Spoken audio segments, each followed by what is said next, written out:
అందరికీ వందనాలు. మన ప్రాతకాల ప్రార్థన ప్రారంభించుకుందాం. పిల్లరా ప్రార్థన చేసుకుందాం.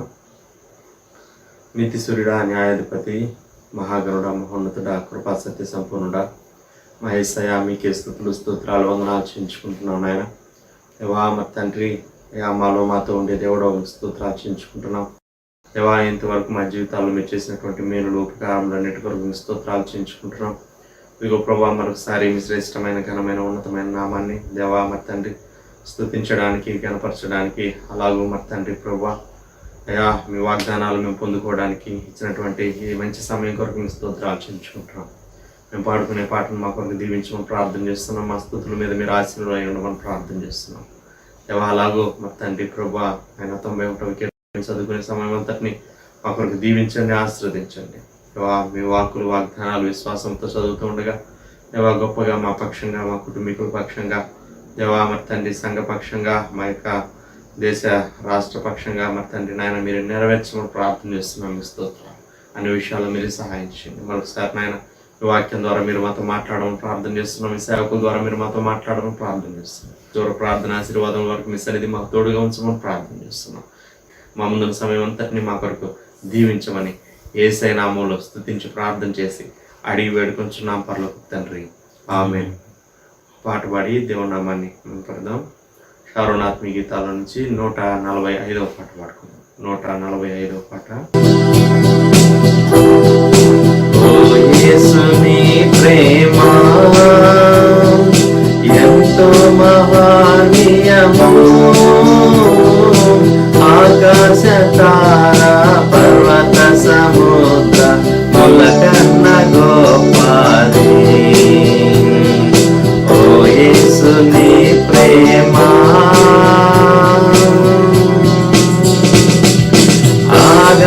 ఆగమ్యానందమే హృదయము నిండెను, ప్రభుని కార్యములు గంభీరమైనవి. ఆగమ్యానందమే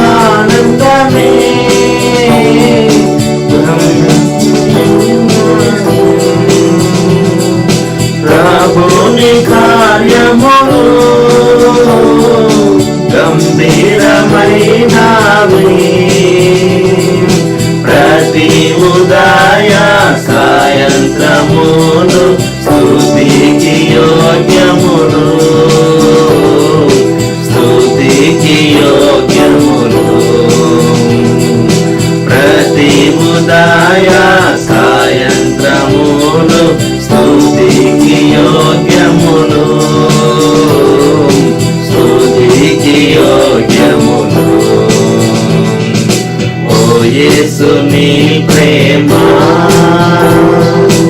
ఎంతో మహనీయము,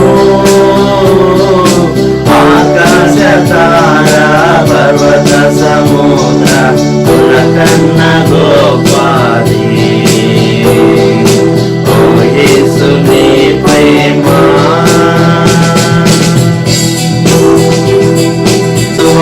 సువాలినియున్నా భయపడను నేనెప్పుడు, పచ్చిక బయలులో కరుణజేయును. పొదువాలినియున్నా భయపడను నేనెప్పుడు, పచ్చిక బయలులో కరుణజేయును. భోజన జలముతో తృప్తి పరచుచు నాతో నుండు యేసు, నాతో నుండు యేసు. ఓ యేసుని ప్రేమ. ప్రకారంగా 91వ కీర్తన చదువుకుందాం పిల్లరా. మహోన్నతిని చాటున నివసించువాడే సర్వశక్తి నీడను విశ్రమించువాడు.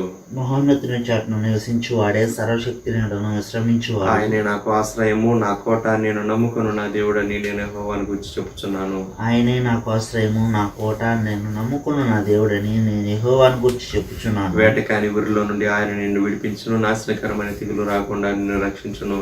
వేటకాని ఊరిలో నుండి ఆయన నిన్ను విడిపించును, నాశనకరమైన తెగులు రాకుండా నిన్ను రక్షించును. ఆయన తన రెక్కలతో నిన్ను కప్పును, ఆయన రెక్కల క్రింద నీకు ఆశ్రయం కలుగును. ఆయన సత్యము కేడమును డాలునై ఉన్నది. ఆయన తన రెక్కలతో నిన్ను కప్పును, ఆయన రెక్కల కింద నీకు ఆశ్రయం కలుగును. ఆయన సత్యము కేడమును డాలునై ఉన్నది. రాత్రి వేళ కలుగు భయమునకైనను, పగటి వేళ ఎగురు బాణమునకైనను, రాత్రి వేళ కలుగు భయమునకైనను, పగటి వేళ ఎగురు బాణమునకైనను, చీకటిలో సంచరించి తెగులునకైనను, మధ్యాహ్నమందు పాడు చేయు రోగమునకైనను నీవు భయపడుకుందువు. చీకట్లో సంచరించి తెగులుకైనను, మధ్యాహ్నం మంది పాడు చేయు రోగమునకైనను నీవు భయపడుకుందువు. నీ ప్రక్కన 1000 మంది పడినను, నీ కుడి పక్కన 10,000 మంది కూడినను అపాయం నీ ఎద్దుకు రాదు. నీ ప్రక్కన 1000 మంది పడినను, నీ కుడి ప్రక్కన 10,000 మంది కూడినను అపాయం నీ ఎదుకు రాదు. నీవు కన్నులారా చూచుచుండగా భక్తిహీనులకు ప్రతిఫలం కలుగును. నీవు కనులారా చూచుండగా భక్తిహీనులకు ప్రతిఫలం కలుగును. యెహోవా నీవే నా ఆశ్రయము అని నీవు మహోన్నతుడైన దేవుని నీకు నివాస స్థలముగా చేసుకుని ఉన్నావు. యెహోవా నీవే నా ఆశ్రయము అని నీవు మహోన్నతుడైన దేవుని నీకు నివాస స్థలముగా చేసుకుని ఉన్నావు. నీకు అపాయమేమీ రాదు, ఏ తెగులును నీ గుడారము సమీపించదు. నీకు అపాయమేమీ రాదు, ఏ తెగులును నీ గుడారము సమీపించదు. నీ మార్గములన్నిటిలో నిన్ను కాపాడుటకు ఆయన నిన్ను గూర్చి తన దూతలకు ఆజ్ఞాపించును. నీ మార్గములన్నిటిలో నిన్ను కాపాడుటకు ఆయన నిన్ను గూర్చి తన దూతలకు ఆజ్ఞాపించును. నీ పాదములకు రాయి తగలకుండా వారు నిన్ను తమ చేతుల మీద ఎత్తి పట్టుకుందరు. నీ పాదములకు రాయి తగలకుండా వారిని తమ చేతుల మీద ఎత్తి పట్టుకుందరు. నీవు సింహములను, నాగుపాములను త్రొక్కెదవు, కదం సింహములను, భుజంగములను అనగద్రొక్కెదవు. నీవు సింహములను, నాగుపాములను త్రొక్కెదవు, కదం సింహములను, భుజంగములను అనగద్రొక్కెదవు. అతడు నన్ను ప్రేమించుచున్నాడు గనుక నేను అతన్ని తప్పించదను, అతడు నా నామం ఎరిగిన వాడు గనుక నేను అతని గనపరచదను. అతడు నన్ను ప్రేమించుచున్నాడు గనుక నేను అతన్ని తప్పించదను, అతడు నా నామం ఎరిగిన వాడు గనుక నేను అతని గనపరచదను. అతడు నాకు మొరపెట్టగా నేను అతనికి ఉత్తరమిచ్చదను, శ్రమలో నేను అతనికి తోడై ఉండేదను, అతను విడిపించి అతని గొప్ప చేసేదను. అతడు నాకు మొర్ర పెట్టగానే అతనికి ఉత్తరమిచ్చేదను, శ్రమలో నేను తోడై ఉండేదను, అతను విడిపించి అతని గొప్ప చేసేదను. దీర్ఘాయు చేత అతనిని తృప్తిపరచదను, నా రక్షణ అతనికి చూపించదను. దీర్ఘాయువు చేత అతను తృప్తిపరచదను, నా రక్షణ అతనికి చూపించదను. ఆమేన్. దేవుని వాక్యం నా ప్రియులారా, దైవజనులు ప్రదాసులు గారు వచ్చి మనకు దేవుని వాక్యం అందిస్తారు. ప్రియమైన వారులారా, ఈ ఉదయకాలం దేవుని గ్రంథంలో నుండి నిర్గమకాండం 35వ అధ్యాయం 20వ వచనం నుండి 29వ వచనం వరకు చదువుకున్నాం. Exodus chapter 35 from verse 20 to 29. ఇశ్రాయేలీల సమాజం అంతయు మోషే ఎదుటి నుండి వెడలిపోయింది. తరువాత ఎవని హృదయము వాని రేపెను, ఎవని మనస్సు వాని ప్రేరేపించెను, వారందరూ వచ్చి ప్రత్యక్షపు గుడారము యొక్క పని కొరకును, దాని సమస్త సేవ కొరకును, ప్రతిష్ఠిత వస్త్రముల కొరకును యెహోవాకు, స్త్రీలు గాని పురుషులు గాని ఎవరెవరి వారందరూ యెహోవాకు బంగారు అర్పించిన ప్రతివాడును ముక్కర్లను, పోగులను, ఉంగరములను, తావలను, సమస్త విధమైన బంగారు వస్తువులను మరియు నీలములు, సన్నార మేక వెంట్రుకలు, ఎరుపు రంగు వేసిన పొట్టేడ తోళ్లు, సముద్రవత్సల తోళ్లు, వీటిలో తెచ్చారు. ఇతడు గాని ప్రతిష్ఠించిన ప్రతివాడును యెహోవాకు ఆ అర్పణం తెచ్చాను. ఆ సేవలో ఏ పనికైనను వచ్చు తుమ్మకర్ర ఎవని యొద్ద ఉండెను వాడు దాన్ని తెచ్చాను. మరియు వివేక హృదయము గల స్త్రీలందరూ తమ చేతులతో తాము వడికిన నీల ధూమ్ర రక్తవర్ణములు గల నూలును, సననార నూలును తెచ్చారు. ఏ స్త్రీలు జ్ఞాన హృదయము గలవారై ప్రేరేపింపబడిరో వారందరూ మేక వెంట్రుకలను వడికిరి. ప్రధానులు ఏ పొదుపును, పథకమునకును, చెక్కు రత్నములను, లేతపచ్చలను, సుగంధ ద్రవ్యమును, దీపమునకును, అభిషేక తైలమునకును, పరిమళ ధూపమునకును తైలమును తెచ్చిరి. మోషే చేయవలని యెహోవా ఆజ్ఞాపించిన పనులన్నిటి కొరకు ఇశ్రాయేలీయులలో పురుషులేమి స్త్రీలేమి తెచ్చుటకు ఎవరి హృదయములు వారిని ప్రేరేపించునో వారందరూ మనఃపూర్వకముగా యెహోవాకు అర్పణములను తెచ్చిరి. ప్రార్థన. ప్రేమగల ప్రభువా, మీకు వందనములు, స్తుతులు, స్తోత్రాలు. ఈ ప్రాతకాల సమయం మీ వాక్యంను ధ్యానిస్తూ ఉండగా మమ్మలను బలపరచును. చేసే మీ బిడ్డలను, కుటుంబాలను దీవించమని యేసుక్రీస్తు ప్రభు నామములో ప్రార్థిస్తూ ఉన్నాం తండ్రి, ఆమేన్. ఇశ్రాయేలీలు సినాయి కొండ దగ్గర చాలా నేర్చుకోవాల్సి వచ్చింది. చాలా నేర్పించాడు దేవుడు, మరలా చెప్పాడు. అందుకొరకే సినాయి కొండ దగ్గర పాఠాలు, వీరు దేవుని చేత విమోచించబడినటువంటి జనాంగం. దేవునికి ఇవ్వటం అనేది వీరు నేర్చుకోవాలి. అప్పుడు వారు దీవింపబడతారు. దేవుడు వారి మధ్య నివసించాలి అంటే వారికి అవసరమైనవన్నీ దేవుడు ఒక అద్భుతం చేసి, ఆహారాన్ని కురిపించే దేవుడు అవసరమైనంతా ఒక అద్భుతం చేసి ఆయనే ఇచ్చేసేసి, మోషే నీవు పలానా చోటుకు వెళ్ళు, మందిర నిర్మాణం కొరకు ఏమేమి కావాలో అక్కడ నేను వాటిని ఉంచాను, జస్ట్ నువ్వు తీసుకో, నిర్మాణం చేసే, ప్రజలను ఏమన్నా అడగొద్దు అని దేవుడు చెప్పలేదు. వీరే ఇవ్వాలి, ఆ ప్రత్యక్ష గుడారం నిర్మాణం కావాలి, అది దేవుని సంకల్పం. దేవుడు వారి మధ్య 12 గోత్రముల మధ్య దేవుడు నివసించాలి. ఇది దేవుని చిత్తం, గ్రహించండి. అద్భుతమైన రీతిగా వారి ఆరోగ్య విషయాల్లో బాధ్యత వహించిన దేవుడు, వారి ఆహార విషయాల్లో బాధ్యత వహించిన దేవుడు, వారి దగ్గర ఉన్న బంగారం, వెండి, మంచి మంచి వస్తువులు, రత్నాలు అవి ఇవి ఎందుకు అడుగుతున్నాడు దేవుడు? ఎందుకు అడగాలి? వాళ్ళ ప్రేమ దేవుని మీద ఉందా? వాళ్ళ ప్రేమ వెండి బంగారు మీద ఉందా? లేకుంటే శ్రేష్టమైనటువంటి ఎన్నో ఉన్నాయి, రత్నాలు అవన్నీ ఉన్నాయి, స్పైసెస్ ఇవన్నీ, వీటి మీద ఉన్నదా? వారు దేవుని ప్రేమించడం నేర్పించాలి అనుకున్నాడు. మనిషి లోకాన్ని ప్రేమిస్తాడు, తనను తాను ప్రేమించుకుంటాడు, తన కుటుంబీకులను ప్రేమిస్తాడు. కానీ దేవుని ప్రేమిస్తూ ఉన్నాడు అనే దానికి రుజువు కావాలి, మనకి రుజువు కావాలి. ఇచ్చేటటువంటి దానిలో కొంత మటుకు అతడు ప్రేమిస్తూ ఉన్నాడు లేదు అనేది అర్థమవుతుంది. అయితే ఇచ్చేవాళ్ళందరూ ప్రేమించి ఇస్తున్నారని చెప్పలేం, కానీ ప్రేమించినప్పుడు ఇవ్వకుండా ఉండలేరు. ఇది విషయం.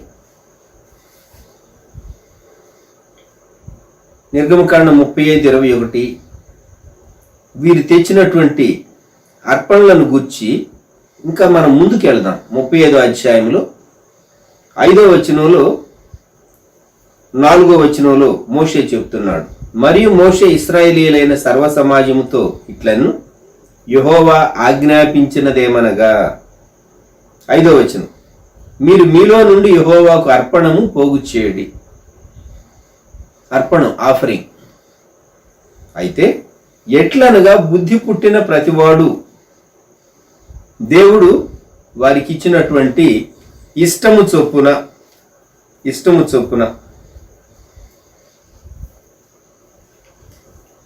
అంతేకాదు. 9వ వచనంలో వారు తీసుకొని రావాలను అని 9వ వచనం చివరిలో ఉన్నది.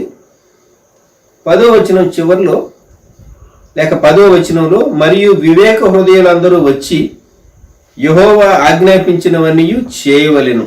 ఇవ్వాలి, 2 పని చేయాలి. ఇస్తే చాలదా? కొందరు అనుకుంటారు, మేము పని చేస్తే చాలదా, ఇవ్వాలా? నీకు సామర్థ్యం ఉన్నప్పుడు నీవు ఇవ్వటం అది చాలా మంచిది. నీకు తలాంతులు ఉన్నప్పుడు వాటిని వాడటం మంచిది. 2 చేయగలిగినటువంటి వారు ధన్యులు. లేక ఎవరెవరి సామర్థ్యం చొప్పున ఇచ్చేటటువంటి సామర్థ్యం దేవుడిస్తే ఇవ్వటం, అలా పని చేసేటటువంటి సామర్థ్యం దేవుడిస్తే పని చేయటం, లేక ఈ 2 కలిసి వారి సామర్థ్యం చొప్పున. ఇక్కడ కొన్ని నియమాలు ఉన్నాయి. మనము 21వ వచనం నుండి ఇప్పుడు చదువుకున్న భాగంలో తెచ్చిరి అనేటటువంటి మాట దేవుని మందిరం కొరకు 21వ వచనం చివరి భాగము, యెహోవాకు అర్పణము తెచ్చిరి. 22వ వచనం చివరి భాగం, సమస్త విధములైన బంగారు వస్తువులను తెచ్చిరి. 23వ వచనం చివరి భాగం, సముద్రవత్సల తోళ్ళు వీటిలో ఏవి ఎవరి యొద్ద ఉండేనో వారు వాటిని తెచ్చిరి. 4వది 24వ వచనం, నిర్గమకాండం 35:24. వెండి గాని ఇత్తడి గాని, అలాగే 24వ వచనం, తుమ్మకర్ర ఎవరి యొద్ద ఉండేనో వాడు దాన్ని తెచ్చాను. 5వది 25వ వచనం, వివేక హృదయము గల స్త్రీలందరూ తమ చేతులతో వడికి తాము వడికిన నీలధూమ్ర రక్తవర్ణములు గల నూలును సన్ననారు నూలును తెచ్చిరి. 5వది. తర్వాత 27, 28 వచనాల్లో ప్రధానులు ఉన్నారు. వీరు గోత్ర ప్రధానులు. వారి స్టేటస్ కొంచెం హయ్యర్ స్టేటస్ మిగిలినటువంటి వారి కంటే. వారి సామర్థ్యం ఎక్కువ. అందువలన ఈ గోత్ర ప్రధానులు రత్నాలు తెచ్చారు, లేత పచ్చలు తెచ్చారు, అభిషేక తైలమునకు పరిమళ ధూపమునకు తైలం తీసుకొచ్చారు. వీళ్ళ ఎకనామిక్ పొజిషన్ బెటర్ అన్నమాట. అందుకే వారు తమ స్థాయిని బట్టి వారు తెచ్చారు. ఆఖరిగా 7వది 29వ వచనంలో జనరల్ ప్రిన్సిపల్ రాయబడింది.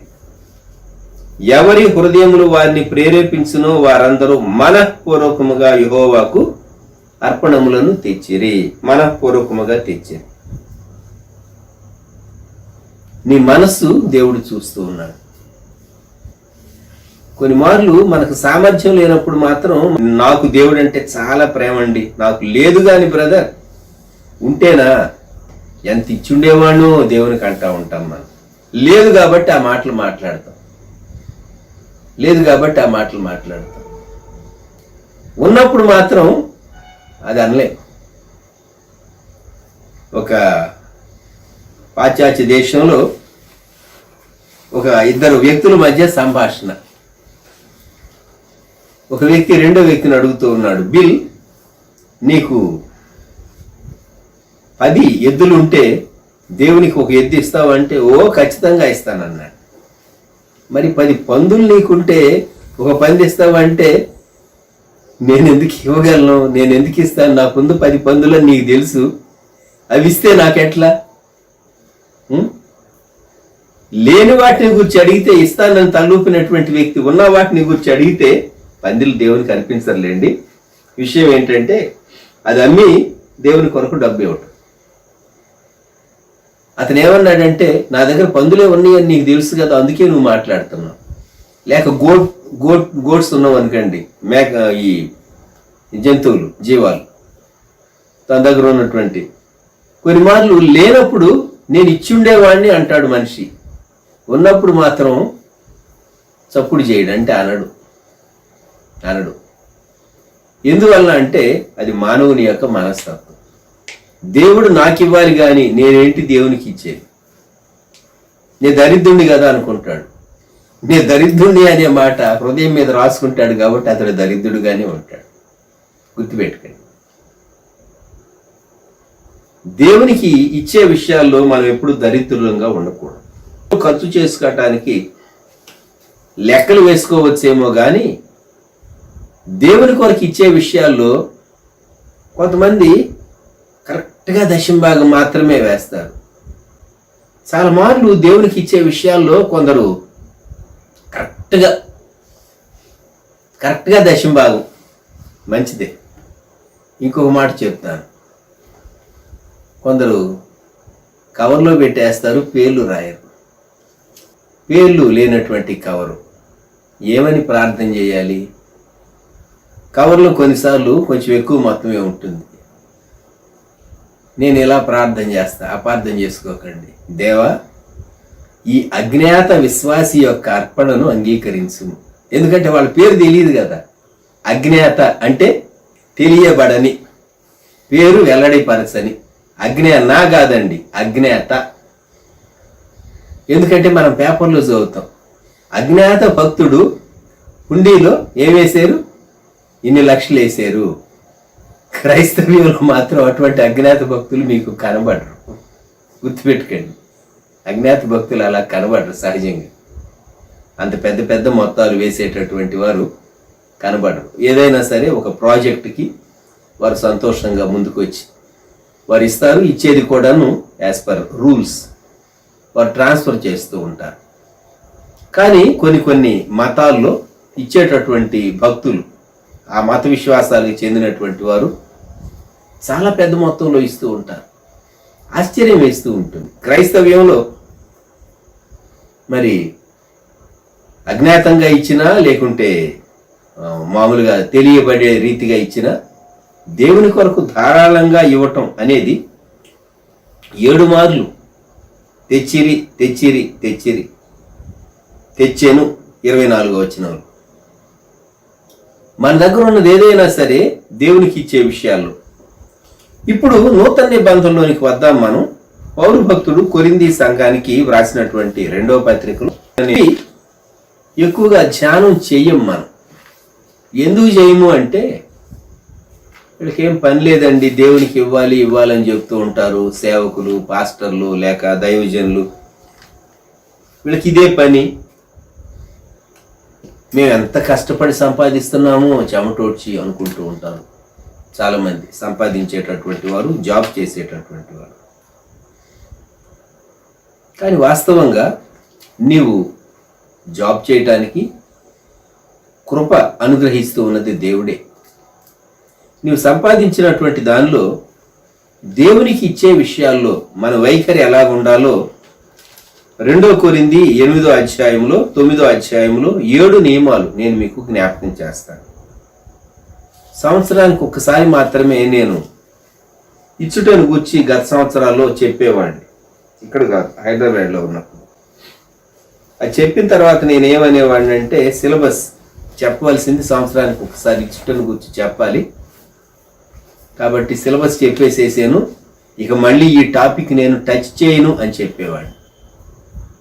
దేవుని కొరకు ఇవ్వాలి అనేటటువంటి అంశం, కానుకలు ఇవ్వాలి అనేటటువంటి అంశం అక్టోబర్ చివరి దినాల్లో, చివరి వారాల్లో నేను చెప్పేవాడిని. ఎందుకంటే నవంబర్లో ఒక ప్రత్యేకమైన ఈవెంట్ ఉండేది. ఇక ఆ తర్వాత నేను ఎప్పుడు మరలా ఈ అంశాలు టచ్ చేసేవాడిని కాదు. సూళ్ళూరుపేటలో పెద్దగా ఇచ్చేటటువంటి దాని గురించి చెప్పినటువంటి జ్ఞాపకం నాకు లేదు. ఎప్పుడైనా జస్ట్ క్యాజువల్గా మెన్షన్ చేయటం తప్ప ఇవ్వటానికి గురించి. కానీ నేర్పించాలి. వాక్య బోధకులైనటువంటి వారు, దేవుని సేవకులైనటువంటి వారు సంఘానికి ఇవ్వటం నేర్పించాలి. ఎందుకు అంటే ఇవ్వటం నేర్పించకపోతే వాళ్ళు ఇవ్వనందువల్ల ఏమవుతుంది అంటే ఆ తరువాత కాలంలో వాళ్ళకి ఇచ్చే సామర్థ్యం తగ్గిపోతుంది. ఇది ఒక సర్కిల్ లాంటిది, విషయస్ సర్కిల్. మరి ఇచ్చే సామర్థ్యం తగ్గిపోతే వారు ఆర్థికంగా ఇంకా వీక్ అవుతారు. దేవునికి ఇవ్వటం నేర్పించాలి. వెస్ట్లో, యూరోప్లో, అమెరికా వంటి దేశాల్లో, ఇంగ్లాండ్ వంటి దేశాల్లో వారు దేవునికి ఇవ్వటం నేర్చుకున్నారు. కాబట్టే విరివిగా జరిగించబడటానికి అవకాశం కలిగింది. భక్తి మనంత భక్తి వారికి లేకపోవచ్చు, కానీ కొందరికి ఇచ్చే విషయాల్లో వారు నేర్చుకున్నారు. ఇప్పుడు మనం నేర్చుకుంటూ ఉన్నాం. ఇండియన్స్ ఇప్పుడు మనం నేర్చుకుంటూ ఉన్నాం. గత కొన్ని సంవత్సరాలుగా మనం నేర్చుకుంటూ ఉన్నాం. అంతకు మునుపంతా మనం ఏ లాభం పొందుతాం. ఇప్పటికీ చాలామంది క్రైస్తవేతరులు అనుకుంటూ ఉంటారు, వీళ్ళు యేసు ప్రభువుని నమ్మేమని చెప్తూ ఉన్నారు, వీళ్ళకి ఎక్కడి నుంచో డబ్బు వస్తుంది, వాళ్ళు ఇస్తున్నారు కాబట్టి వీళ్ళు యేసు ప్రభువుని నమ్మేరు, మన దేశం, మన దేవుళ్ళు, మన మతాలను వదిలిపెట్టి అని అనుకుంటూ ఉంటారు. చాలా తప్పు అభిప్రాయం అది. యేసు ప్రభువుని ప్రేమించినటువంటి వ్యక్తి తనను తాను దేవుని కొరకు ఇచ్చి వేసుకుంటాడు. ఇది శ్రేష్టమైనటువంటి జీవిత విధానం. యేసు ప్రభువుని ఎరుగినటువంటి వ్యక్తి తన కొరకు మాత్రమే బ్రతుకుతాడు, తన కుటుంబం కొరకు మాత్రమే బ్రతుకుతాడు. కొందరు సామాజిక సేవ చేసేవారు ఉంటారు. వారు ఆ పరిధి దాటి సమాజం కొరకు ఎంతో చేస్తూ ఉంటారు. మనం పేపర్లో చదువుతూ ఉంటాం వారిని గురించి. స్వచ్ఛందంగా, గుర్తింపు లేకపోయినా సరే ఇష్టపూర్వకంగా పేదలకు భోజనం పెట్టేటటువంటి వారిని గురించి. కొన్ని మార్లు దేవుని ప్రేమించినటువంటి మనం దేవునికి ఇచ్చేటటువంటి నియమాలు ఏంటో తెలుసుకోవటం మంచిది. 2 కొరింథీ 8వ అధ్యాయం 3-4 వచనాల్లో ఈ కృప విషయంలోనూ ఇచ్చుట అనేది ఇట్ ఇస్ గ్రేస్. జ్ఞాపకం పెట్టుకుంది, ఇట్ ఈస్ గ్రేస్. కృప అనేది మనకు అర్థం కాకుండా 8వ అధ్యాయం 9వ వచనం, మీరు మన ప్రభు అయిన యేసుక్రీస్తు కృపను ఎరుగుదురు కదా. ఆయన ధనవంతుడై ఉండియు మీరు తన దారిద్ర్యం వలన ధనవంతులు కావాలని మీ నిమిత్తము దరిద్రుడు ఆయను. యేసుక్రీస్తు ప్రభు ఎలాగూ మన కొరకు రిక్తుడుగా వచ్చాడో అది అర్థమైతే, కృప మన పట్ల ఎలా దేవుడు చూపించాడో అర్థమైతే, అప్పుడు మనం దేవుని కొరకు ఇచ్చే విషయాల్లో సరైనటువంటి పర్స్పెక్టివ్ మనకు వస్తుంది. 8వ అధ్యాయం 2 కొరింథీ 3-4 వచనాల్లో ఈ కృప విషయములోను పరిశుద్ధుల కొరకైన పరిచర్యలో పాలు పొందు విషయములోను మనఃపూర్వకముగా మమ్మును వేడుకొనుచు. మనఃపూర్వకముగా నీ పూర్ణ మనస్సుతో దేవునికి ఇవ్వాలి. పూర్ణ మనస్సుతో దేవునికి ఇవ్వాలి. ఇంకొక మాట అక్కడే వ్రాయబడింది, వారు తమ సామర్థ్యము కొలదియే కాక. మొదటి లెవెల్ ఏంటంటే సామర్థ్యము చొప్పున, వారికి ఉన్న కెపాసిటీని బట్టి వారు ఇచ్చేది సామర్థ్యము చొప్పున ఇచ్చేది. మనపూర్వకముగా ఇవ్వటం, సామర్థ్యము చొప్పున ఇవ్వటం మొదటి నియమం.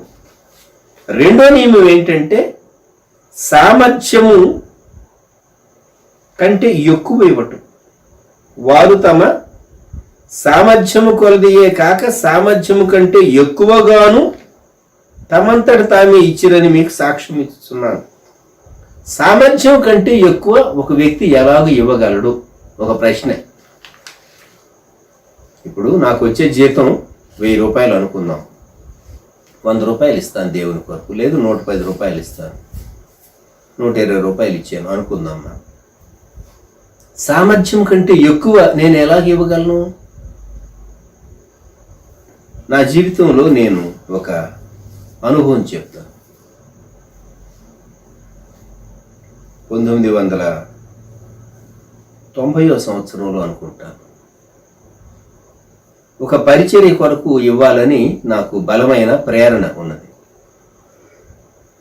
నా దగ్గర డబ్బు లేదు ఇవ్వటానికి. ఆ ప్రాజెక్ట్ పెద్దదే, ఇవ్వాలి అనేటటువంటి ప్రేరణ నాకున్నది. నేనేం చేశానో చెప్పమంటారా? ప్రావిడెంట్ ఫండ్ లోన్ పెట్టాను. నేను ప్రావిడెంట్ ఫండ్ లోన్ పెట్టి ఆ డబ్బు తీసి ఆ ప్రాజెక్ట్ కొరకు, దేవుని కొరకైనటువంటి పని కొరకు నేను ఇచ్చి వేసాను.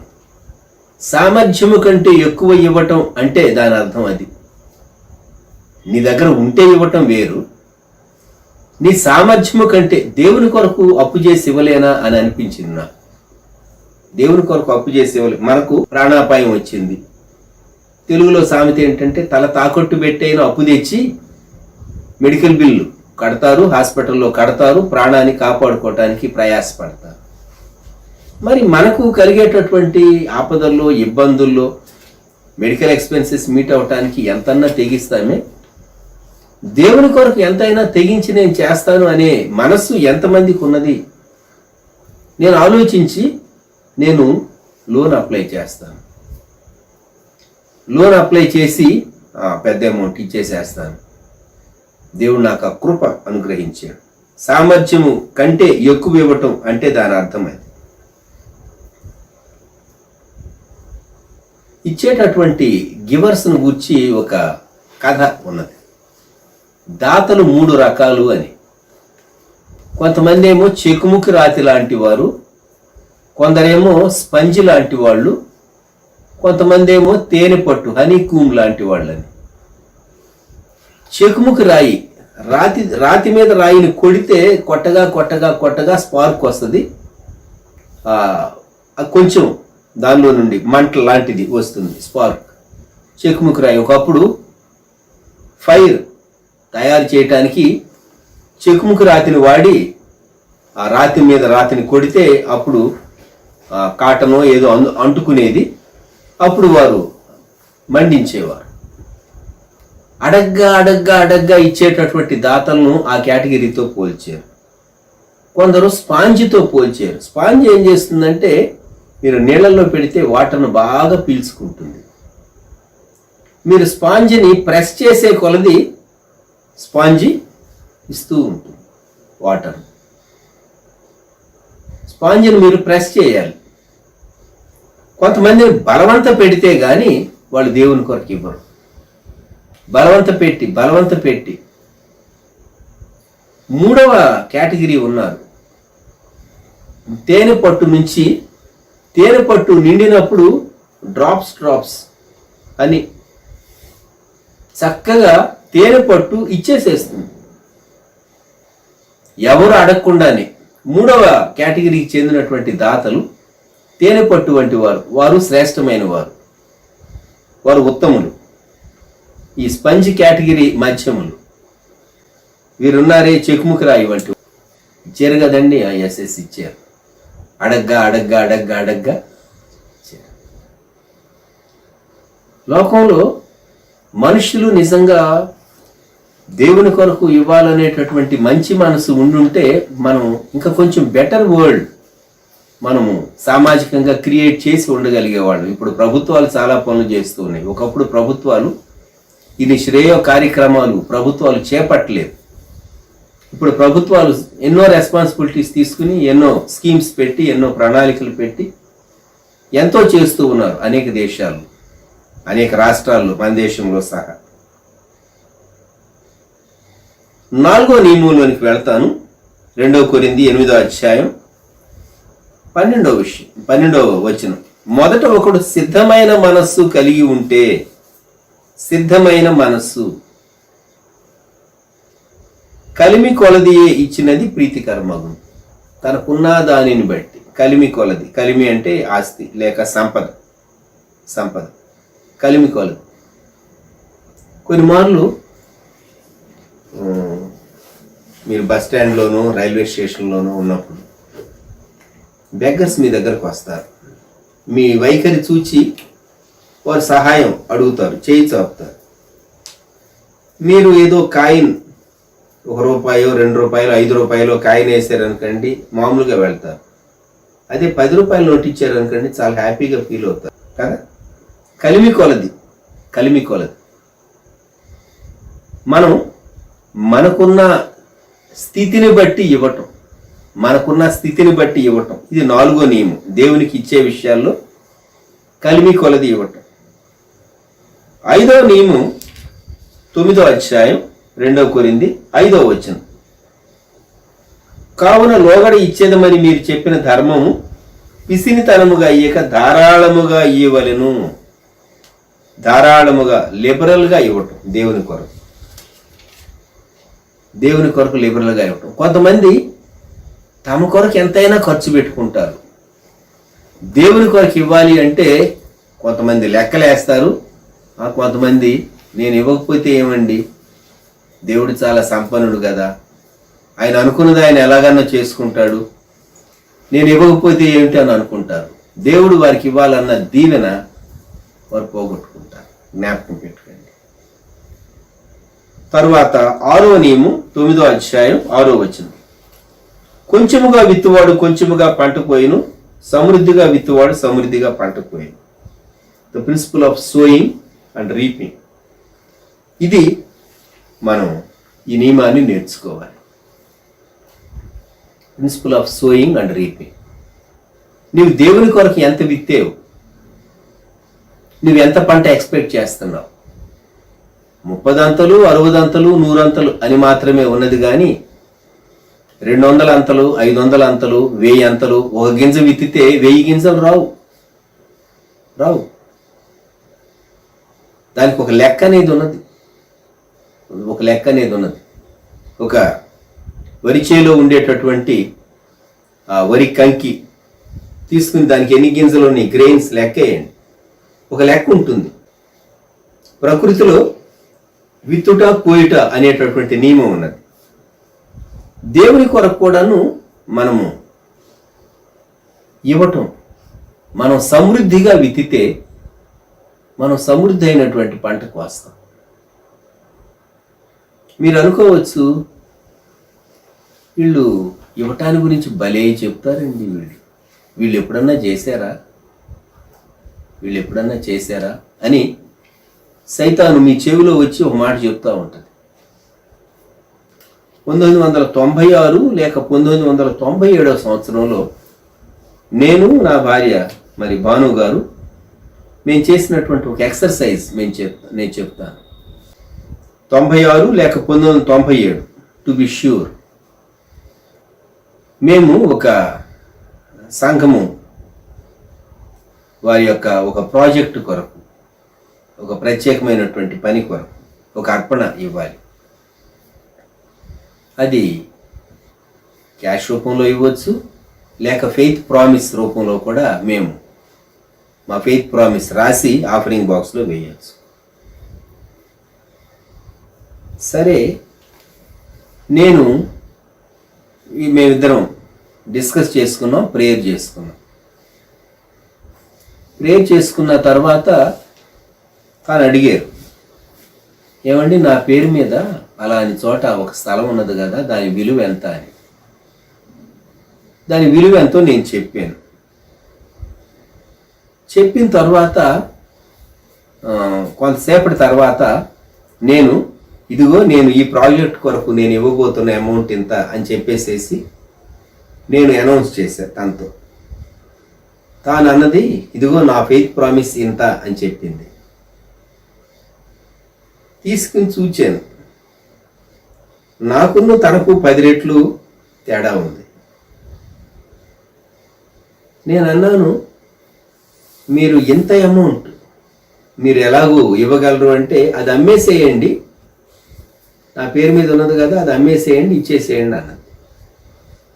నాకు అప్పుడు సామెతల గ్రంథం 3వ అధ్యాయం 9వ వచనం జ్ఞాపకం వచ్చింది. నీ రాబడి అంతట్లో ప్రథమ ఫలమును నీ ఆస్తిలో భాగమును ఇచ్చి యెహోవాను కనపరచు. ఆస్తిలో భాగం, ఈ కాన్సెప్ట్ ఏంటంటే, మనకున్న ఆస్తి కర్తలు ఎవరు అంటే దేవుడు ఇచ్చాడు, మనము దేవుడు దాని కర్తలు. దేవుని కొరకు ఇవ్వాల్సి వచ్చినప్పుడు sell it and give it for God. ఇది వ్యక్తి నేర్చుకోగలిగితే ఈ మెట్టు అందరూ ఎక్కలేరు. ఈ మెట్టు ఎక్కగలిగితే నీవే కాదు, నీ బిడ్డలు కూడా సమృద్ధి దీవెని చూస్తారు. జ్ఞాపకం పెట్టుకోండి. ఎందుకు మా ఫ్యామిలీ లైఫ్లో జరిగినటువంటి ఇన్సిడెంట్ మేము చెప్పామంటే, మీరు ఎంకరేజ్ అవటం కొరకు. రెండోది, కొంతమందికి ఉండేటటువంటి దురభిప్రాయం, వీళ్ళు బోధకులు ఇస్తారా, వీళ్ళందరికీ చెప్తారు కానీ వీళ్ళు ఇస్తారా తెలియదు చాలామందికి. వీరు ఎంత సమర్పణ కలిగి పరిచర్య చేస్తూ ఉన్నారు, ఎంత సమర్పణ కలిగి ఇస్తూ ఉన్నారు, వీరు ఇచ్చేటటువంటి విషయాలు చాలామందికి తెలియదు, అర్థం కావు. కాబట్టి అపార్థం చేసుకోవటం చాలా సులువు, గుర్తుపెట్టుకోండి. ఇప్పుడు 9వ అధ్యాయం 2 కొరింథీ 9వ అధ్యాయం 7వ వచనంలో ఇచ్చుటను గుర్చినటువంటి 7వ నియమం, సణుగు కొనకయు బలవంతముగా కాకయు ప్రతివాడును తన హృదయంలో నిశ్చయించుకున్న ప్రకారం ఇవ్వవలెను. దేవుడు ఉత్సాహంగా ఇచ్చువాన్ని ప్రేమించింది. హ్యాపీగా ఇవ్వాలి. దేవుని కొరకు ఇచ్చేటప్పుడు జ్ఞాపకం పెట్టుకోండి. సణుగు కొనకయు బలవంతముగా కాకయు. తప్పనిసరి ఇవ్వకపోతే ఏమనుకుంటారో అని మొహమాటపడి ఇవ్వటం కాదు. ప్రియమైన వారలారా, దైవజనుల యొక్క మెడికల్ నీడ్స్ మీట్ అవటంలో దేవుడు 2 దైవ సేవకుల విషయాల్లో నాకు కృప అనుగ్రహించాడు. అందుకంటే నేను ఎక్కువ చెప్పను. ఒకరేమో నా ఆత్మీయ తండ్రి, ఇంకొకరేమో ఒక సేవకుడు. వారిద్దరి మెడికల్ నీడ్స్ విషయాల్లో కొంత మటుకు ఒక దశలో ఒక ప్రాజెక్టుకు లేకుంటే ఒక హెవీ ఎక్స్పెండిచర్ వచ్చినప్పుడు నేను కూడా షేర్ చేసుకోవటానికి కృపించాడు. 2010 తర్వాత ఒక సేవకునికి పీరియాడికల్గా నేను హెల్ప్ చేసేవాడిని. ముఖ్యంగా ఆయన మెడికల్ నీడ్స్ వాటి కొరకు. తాను ఇప్పుడు లేడు, తాను కొంతకాలానికి చనిపోతాడు అనగా ఒకరితో చెప్పారు, తాను రౌదాస్ అన్నయ్య నా కొరకు ఇంత అమౌంట్ ఎప్పుడన్నా ఇవ్వనివ్వండి. 6 నంబర్స్ ఉండేటటువంటి ఒక ఫిగర్ ఆయన చెప్పాడు. మీరు నమ్మగలరో లేదు. దేవుడు నీకు ప్రేరేపణ ఇచ్చాడు అంటే నీవు దాన్ని చేయటం మంచిది. పరిశుద్ధాత్ముడు నీ హృదయంలో భారం ఉంచాడు అనుకోండి, అది చేయి, ఆ దీవెని నీవు చూస్తావు. ఎవరో నిన్ను మెచ్చుకుంటారు, గుర్తింపిస్తారు అని కాదు. 7 నియమాలు. మొదటిది కృపను ఎరిగినటువంటి వ్యక్తివిగా. రెండవది మనఃపూర్వకముగా సామర్థ్యం కొలది. మూడవది సామర్థ్యము కంటే ఎక్కువగా. 4 కలిమి కొలది. 5 ధారాళముగా. 6 విత్తుట కోయుట అనేటటువంటి నియమాన్ని ఎరిగినటువంటి వ్యక్తివిగా, సమృద్ధిగా విత్తుట. 7 సణుగు కొనక, బలవంతముగా కాక, ఉత్సాహంగా దేవుని కొరకు ఇవ్వటం. ఇప్పుడు ఒక ప్రశ్న, కొందరు ఏమంటారో తెలుసునా? 10వ భాగం 10వ భాగం ఇవ్వటం యూదులకండి, అసలు కొత్త నిబంధనలో 10వ భాగం ఇవ్వాలని లేనే లేదు. ఒక విచిత్రమైనటువంటి విషయం నేను విన్నాను. అలాగా బైబిల్లో ఎక్కడ లేదా? కొత్త నిబంధనలో ఎక్కడ లేదా? అసలు స్పిరిట్ ఆఫ్ న్యూ టెస్టిమెంట్ ఇది చెప్పినటువంటి వ్యక్తికి అర్థమైందా? ఇది వాస్తవంగా ఒక అతను అన్నా దాన్ని బట్టి నేను ఆలోచించవలసి వచ్చింది. మీలో ఎంతమందిలో అటువంటి భావం ఉంటుందో నాకు తెలియదు. పాత నిబంధనలో యూదులు ఇచ్చేవారు, అంత మటుకు ఎందుకు? అబ్రహాము చూపించినటువంటి గొప్ప మాదిరి, అబ్రహాం చూపించినటువంటి మాదిరి ఏంటంటే ఆదికాండం 14వ అధ్యాయం 20వ వచనం. అప్పుడు అతడు అన్నిటిలో ఇతనికి 10వ వంతు ఇచ్చాను. ఎవరికి ఇచ్చాడు? అబ్రహాము తనను ఎదుర్కొన్నటువంటి షాలేము రాజైన మెల్కీసెదెకుకు ఇచ్చాడు. 10వ భాగం తీసుకునేటటువంటి లేవి తన పితరుడైనటువంటి అబ్రహాము గర్భంలో ఉన్నప్పుడు అబ్రహాము 10వ భాగం ఇచ్చాడని నూతన నిబంధనలో ఉన్నది. అది ధ్యానింపదగినటువంటి వండర్ఫుల్ టెక్స్ట్. అది నూతన నిబంధనలో ఎక్కడుంది 10వ భాగం ఇమ్మని? జాగ్రత్తగా మీ బైబిల్లో మత్తయి సువార్త 23వ అధ్యాయం 23వ వచనం. మరియు వేషధారులైన శాస్త్రులారా, పరిసయ్యులారా, మీరు పుదీనాలోను సోపులోను జీలకర్రలోను 10వ వంతు చెల్లించి ధర్మశాస్త్రములో ప్రధానమైన విషయములను అనగా న్యాయమును, కనికరమును, విశ్వాసమును విడిచిపెట్టితిరి. వాటిని మానక వీటిని చేయవలసి ఉండెను. వాటిని మానక వీటిని నీవు అన్నిట్లో 10వ భాగం ఇవ్వటం. ఆస్తిలోనే కాదు, లేకుంటే ఆదాయంలోనే కాదు. వారు ఏం చేసేవారట? ఆకుకూరల్లో కూడా పుదీనాలో, సోపులో, జీలకర్రలు అంత మిటిక్యులస్గా క్యాలిక్యులేట్ చేసి దేవుని కొరకు ఇచ్చేవారు. ధర్మశాస్త్ర సంబంధమైనటువంటి ఆ గివింగ్ను బట్టి వారు అతిశయపడేటటువంటి వారు. మలాకీ గ్రంథంలో 3వ అధ్యాయం 10వ వచనంలో దేవుడు చెప్పినటువంటి మాట, నా మందిరములో ఆహారం ఉన్నట్లు 10వ భాగమంతయు మీరు నా మందిరపు నిధిలోని తీసుకుని రండి. దీన్ని చేసి మీరు నన్ను శోధించిన ఎడల నేను ఆకాశపు వాకిళ్లను విప్పి పట్టజాలంత విస్తారంగా దీవెనలు కుమ్మరించదనని సైన్యములకు అధిపతి యెహోవా సెలవిస్తున్నాడు. మీరు నన్ను టెంప్ట్ చేయండి అన్నాడు దేవుడు. అక్కడ మాత్రం దేవుడు తనను మనుషులు శోధించడానికి ఒక ఛాన్స్ ఇచ్చాడు. మీరు నాకు ఇచ్చి చూడండి, 10వ వంతు మీరు ఇచ్చి చూడండి అన్నాడు దేవుడు. 10వ వంతు ఇవ్వటం యూదులకి కదండి, మనం ఇవ్వాలా? యోహాను 3:16 అందరికీ తెలుసు. మొదటి యోహాను 3:16 ఎంతమందికి తెలుసు? 1 జాన్ 3:16 చూడండి ఒకసారి. ఆయన మన నిమిత్తము తన ప్రాణము పెట్టెను గనుక దీని వలన ప్రేమ ఎట్టిదని తెలుసుకొనుచున్నాము. మనము కూడా సహోదరుల నిమిత్తము మన ప్రాణములను పెట్టబద్ధులమై ఉన్నాం. కొత్త నిబంధన ఏం చెప్తూ ఉంది? నీ ప్రాణము పెట్టునంతగా ప్రేమించి దేవుని కొరకు నీవు పరిచర్య చేయి అని చెప్తూ ఉంది. కాబట్టి కొత్త నిబంధన దశంభాగం కాదు, నీకున్నదంతా దేవుని కొరకు ఎంత ఇవ్వగలవో అంత ఇమ్మని చెప్తూ ఉంది. ఆఖరిగా నీ ప్రాణమైనా సరే దేవుని కొరకు అర్పించమని చెప్తుంది. అంతేగాని నీ ప్రాణాన్ని మాత్రం దేవునికి ఇవ్వు, నీ డబ్బు ఇవ్వనక్కర్లేదని ఎవరన్నా అంటే అది చాలా అసంబద్ధమైనటువంటి మాట.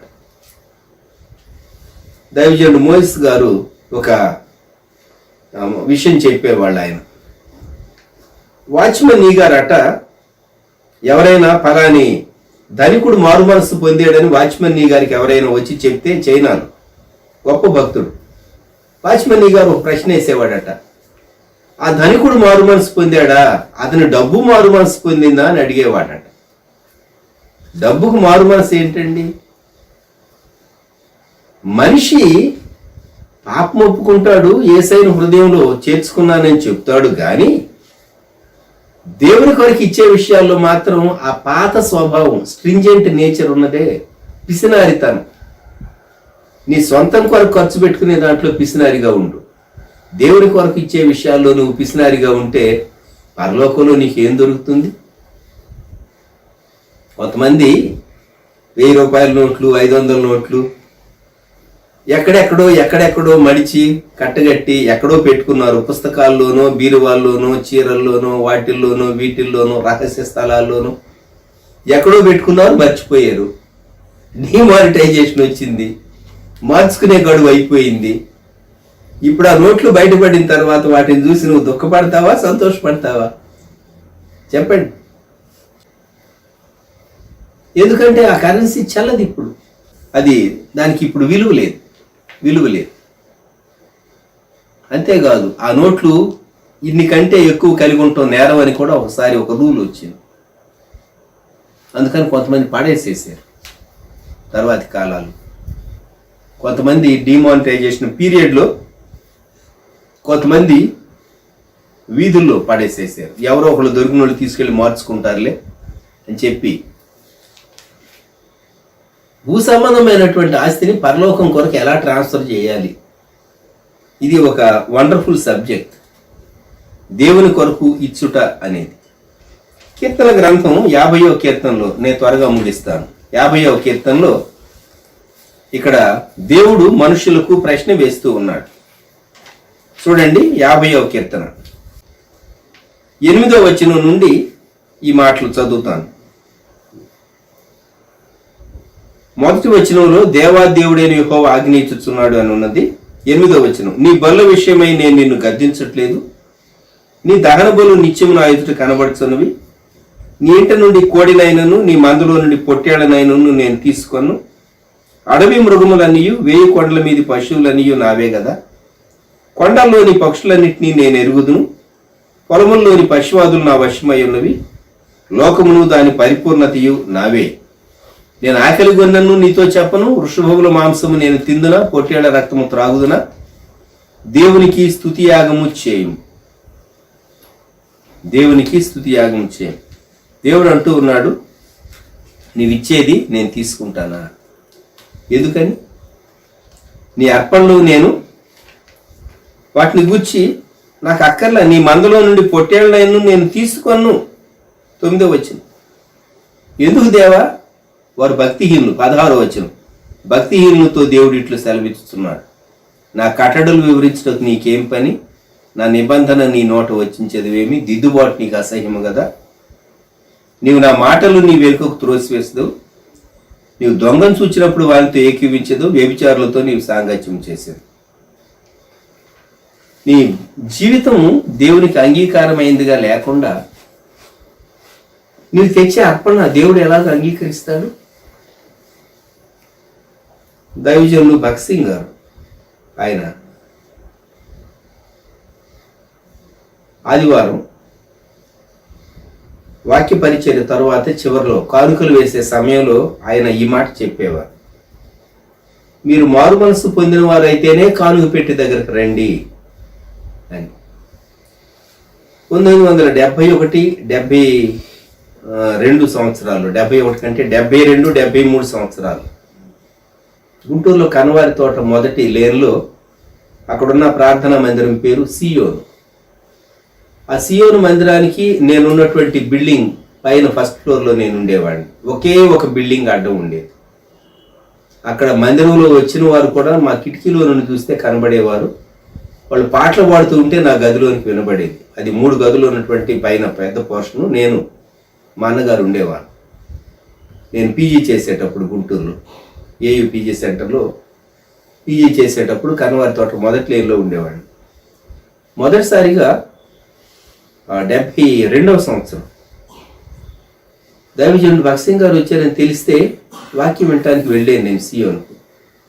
కానుక వేసేటప్పుడు ఆయన అనౌన్స్మెంట్ చెప్తూ ఉన్నాడు, మీరు మారు మనసు పొందిన వాళ్ళైతేనే వచ్చి కానుక వేయండి, లేకుంటే మీ కానుక వేయొద్దు అని చెప్తూ ఉన్నాడు. ఇంత మొహమాటం లేకుండా చెప్తున్నాడు ఈయన అని అనుకున్నాను నేను. సాధారణంగా భక్సింగ్ గారు ఈ మాట చెప్పేవాడు.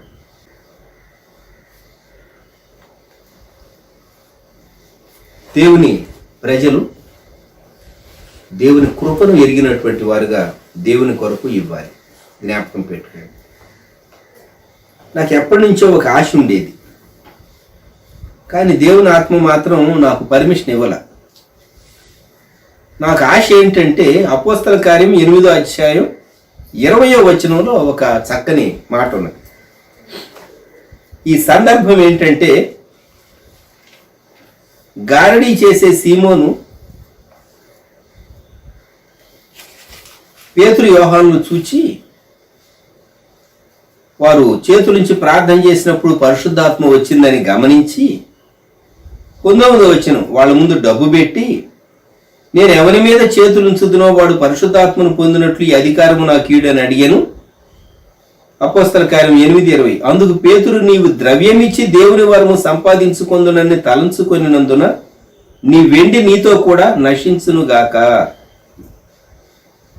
నా ఆశ ఏంటంటే నీ వెండి నీతో కూడా నశించునుగాక అనే టెక్స్ట్ మీద బోధ చేయాలి అని నాకు ఆశ ఉండేది. కానీ దేవుని ఆత్మ నాకు పర్మిషన్ ఇవ్వలేదు. నీ వెండి నీతో కూడా నశించునుగాక. మనిషి అనుకుంటాడు, డబ్బిచ్చి పరలోకంలో నీవు స్థానాన్ని కొనగలవా, పరలోకంలో రిజర్వ్ చేసుకుంటావా, సీటు లేకుంటే బంగ్లా లేక బిల్డింగు లేక విల్లాను. No, never. నీ వెండి నీతో కూడా నశించునుగాక. వారు స్పష్టంగా చెప్పారు. పేతురు యోహాను ఏమన్నారంటే 23వ వచనం, నీవు ఘోర దుష్టత్వంలోను దుర్నీతి బంధకములోను ఉన్నట్టు నాకు కనబడుతుంది. మారు మనసు పొందకుండా ఇచ్చి దేవుని దగ్గర క్రెడిట్ లేక దేవుని దగ్గర ఘనత సంపాదించుకోవాలి అనుకోవటం అది సరైనటువంటి ఆలోచన కాదు. కొందరు మారు మనసు లేని వాళ్ళు కూడా ఇస్తారు. వారు భక్తి కలిగి దేవునికి భయపడుతూ ఇస్తారు. అటువంటి కానుకలు దేవుడు అంగీకరిస్తాడు. వారు తమ కానుకల ద్వారా దేవునికి కొంచెం దగ్గర అవ్వాలి. ఎందుకంటే నీ ధనం ఎక్కడ ఉంటుందో నీ హృదయం అక్కడ ఉంటుందని ప్రభువారే చెప్పాడు. నీవు దేవుని కొరకు ఇచ్చే వ్యక్తి అయితే అంతో ఇంతో దేవుని పట్ల ప్రేమ నీలో రావాలి వాస్తవంగా. కానీ కొంతమందిలో నేనేదో దేవుని కొరకు ఇచ్చాను కనుక దేవుడు నాకు ఫేవర్ చేయాలి అనేటటువంటి భావం ఉంటే దేవుడు దాన్ని అంగీకరించడు. జ్ఞాపకం పెట్టుకోండి. చాలా మందికి తెలియని విషయం ఏంటంటే ఇండియా దేశంలో గత సంవత్సరాల్లో ఎన్నెన్నో ప్రాజెక్టు మిషనరీలు చేపట్టారు, బిల్డింగులు కట్టారు, హాస్పిటల్స్ పెట్టారు. అలాగే వారు విద్యా సంస్థలు నెలకొల్పారు. ఎన్నో సేవా సంస్థలు ఎంతో సేవ చేశారు. వారికి వచ్చినటువంటి ఆఫరింగ్స్ ఎక్కువ భాగం సామాన్యుల నుండి వచ్చేవి. వారు సామాన్యమైనటువంటి వ్యక్తులే, పెద్ద వ్యక్తులేం కాదు. కానీ వారు దేవుని కొరకు ఇచ్చారు. Guntur Andhra Christian college, AC college అని పిలువబడే ఆంధ్ర క్రిస్టియన్ కాలేజీలో ఒక బిల్డింగ్ పైన ఒక బిల్డింగ్ దగ్గర ఉండేటటువంటి ఆ బోర్డులో పలకంలో ఏమని ఉంటుందంటే అమెరికాలో ఉన్నటువంటి చిల్డ్రన్స్ యొక్క గిఫ్ట్ను బట్టి ఈ బిల్డింగ్ కట్టబడింది అని. పిల్లలు తల్లిదండ్రులు ఇచ్చినటువంటి గిఫ్ట్స్ అవి డొనేట్ చేస్తే ఆ బిల్డింగ్ ఆ కాలంలో కట్టబడింది. ఎంత అద్భుతమైనటువంటి విషయం అండి, ఎంత అద్భుతమైనటువంటి విషయం. దేవుని కొరకు ఇచ్చుట అనేది గొప్ప కృప. దేవుడు ఈ కొండ దగ్గర వారికి నేర్పిస్తూ ఉన్నాడు ఈ పాఠం. సీనాయి కొండ దగ్గర నిర్గమకాండం 35వ అధ్యాయములో దేవుడు నేర్పిస్తూ ఉన్నాడు.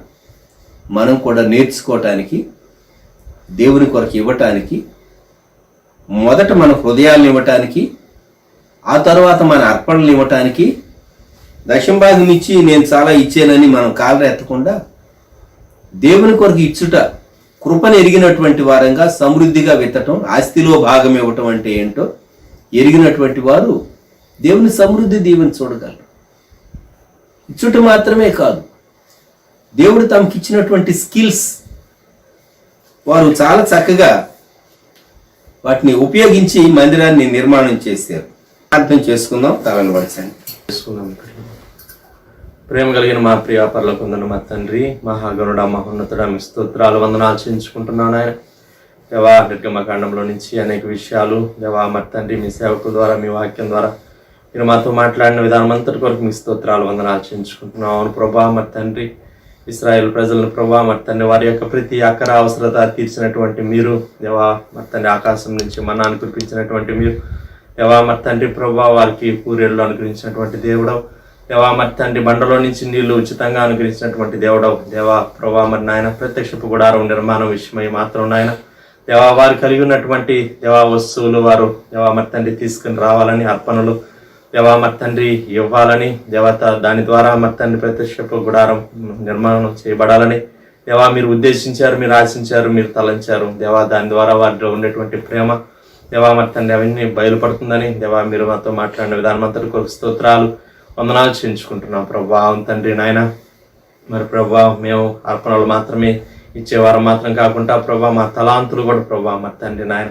దేవా మీ సన్నిధానంలో మేము వాడాలని, వాడబడాలని దేవా మీరు కలిగినటువంటి ఆ యొక్క దయాపూర్వక సంకల్పం అంతటి కొరకు మీ స్తోత్రాలు వందనాలు చేయించుకుంటున్నాం ప్రభా. అవును తండ్రి నాయన, అయా మేము మనస్ఫూర్తిగా ప్రభా మరి తండ్రి మీకు ఇవ్వాలని మీరు మాతో మాట్లాడిన విధానం అంతటి కొరకు స్తోత్రాలు దేవా మరి తండ్రి మా పూర్ణ మనసుతో దేవా మేము మీకు ఇవ్వాలని మీరు బోధించిన విధానం అంతటి కొరకు స్తోత్రాలు దేవా మరి తండ్రి ప్రభా నాయన మేము మా సామర్థ్యం చొప్పున దేవా మరి తండ్రి మీకు ఇవ్వాలని సెలవిచ్చారు. మీకు స్తోత్రాలు. మా సామర్థ్యం కంటే కూడా దేవా మేము మీకు ఇచ్చేటువంటి అలవాటు మేము కలిగి ఉండాలని మీరు మాకు బోధించిన విధానం అంతటి కొరకు స్తోత్రాలు చేయించుకుంటున్నాం దేవా. అవును ప్రభా మరి తండ్రి నాయన మేము మీకు ధారాళంగా ఇవ్వాలని దేవా ఇచ్చిన మాట అంతటి కొరకు స్తోత్రాలు చేయించుకున్నాం. అవును ప్రభా మీకు ధారాళంగా దేవా మరి తండ్రి ఇచ్చేటువంటి మనసు దేవా మాలో లేకపోతే దేవా మరి తండ్రి నాయన భవిష్యత్తులో ప్రభా మరి తండ్రి నాయన మీకు ధారాళంగా ఇచ్చేటువంటి స్థితి మాకుండదని, ఆ పరిస్థితులు మాకుండవని దేవా మీరు సెలవిచ్చారు. దేవా కృప చూపించండి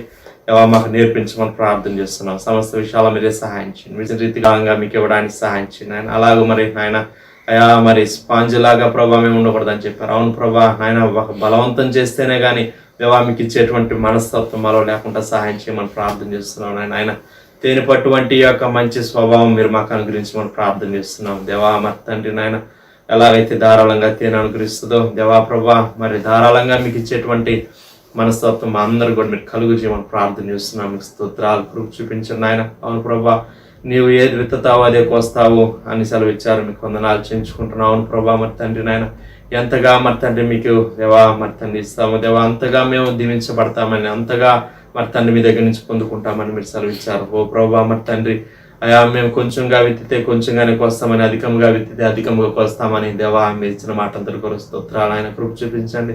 అట్టి మనసు మాకు అందరికి మీరే కలుగు చేయమని ప్రార్థన చేస్తున్నాం. మీకు వందనాలు. అవును ప్రభా సామెతల గ్రంథంలో మీరు సెలవిచ్చిన రీతిగా ప్రభా దేవా దశం భాగం దేవా ఆస్తిలో భాగం ఇమ్మని దేవా మీరు సెలవిచ్చిన రీతిగా ప్రభా ఆ వాక్కు కూడా మా పక్షంగా మా కుటుంబీకుల పక్షంగా మీరు నెరవేర్చండి. తద్వారా గొప్ప దీవెన దేవా మరి తండ్రి నాయన మా మీద, మా బిడ్డల మీద, మా కలిగిన వారి సమస్తం మీద మేము పొందుకోవడానికి, కలిగి ఉండడానికి సహాయం చేయమని ప్రార్థన చేస్తున్నాం. మీ స్తోత్రాలు. అవును ప్రభా మరి తండ్రి మత్తయి సువార్త ప్రభా మరి తండ్రి 23వ అధ్యాయం 23వ వచనంలో మరి నాయన మీరు సెలవిచ్చిన రీతిగా ప్రభా మీరు పుదీనాలను, సోంపులను దేవా మరి తండ్రి దశం భాగం ఇస్తున్నట్టుగా మరి తండ్రి నాయన ఆజ్ఞల విషయంలో కూడా మరి తండ్రి నాయన అయా నమ్మకంగా ఉండండి దేవా. మీరు ఆ దినాల్లో ఇచ్చిన బోధకులకు స్తోత్రాలు దేవా. అవును ప్రభా, మరి చిన్న విషయాల్లో మాత్రమే కాదు దేవా, అన్ని విషయాల్లో ప్రభా చక్కగా మరి తన దశం భాగం ఎంత పర్టికులర్గా మేము ఇవ్వాలో దేవా మీరు మాతో మాట్లాడుతూ వచ్చినటువంటి విధానం అంతటి కొరకు స్తోత్రాలు వందనాలు చెల్లించుకుంటున్నాం దేవా. కృప చూపించండి. మీరు కీర్తన గ్రంథంలో సెలవిచ్చిన రీతిగా 50వ అధ్యాయంలో దేవా అవును ప్రభా 1000 కొండల మీద ఉన్నటువంటి పశువులు పశుపాదులు సమస్తం నావే కదా అని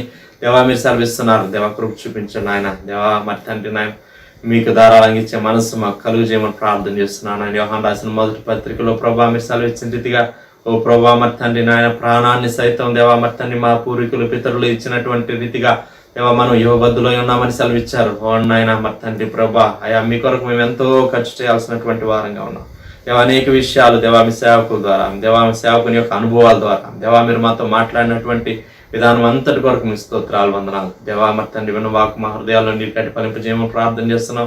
సీనాయి పర్వతం దగ్గర దేవా మీ బిడ్డలకు మీరు నేర్పించినటువంటి అనుభవాన్ని కూడా మా పక్షంగా మీరే నెరవేర్చమని ప్రార్థన చేస్తున్నాం. గొప్ప మనసు మాకు కలుగు చేసి దేవా మరి తండ్రి గొప్ప దీవెనలు మేము పొందుకోవడానికి సహాయం చేయమని ప్రార్థన చేస్తున్నాం. మీకు అన్ని విషయాల్లో మీరు మాకు సహాయం చేయండి. వెతబడిన వాక్కు మా అందరి హృదయాల్లో నీరు కట్టి ఫలింపజేయమని ప్రార్థన చేస్తున్నాం. ప్రతి గృహాన్ని ప్రతి గృహంలో ఉన్న ప్రతి వ్యక్తిని జ్ఞాపకం చేసుకొని దేవా మీరే బలపరిచి దీవించమని సమస్త ఘనత మహిమ ప్రభావాలు మీకు ఆరోపించుకుంటూ యేసయ్య నామములో స్తుతించి ప్రార్థన చేసి అడిగి వేడుకుంటున్నాం పరలోకపు తండ్రి, ఆమేన్. మన తండ్రి అయిన దేవుని యొక్క ప్రేమ, కుమారుడైన యేసుక్రీస్తు యొక్క కృప, పరిశుద్ధాత్మ యొక్క అన్యోన్య సహవాసం ఆశీర్వాదం సదాకాలం మనందరికీ తోడైండును గాక. ఆమేన్.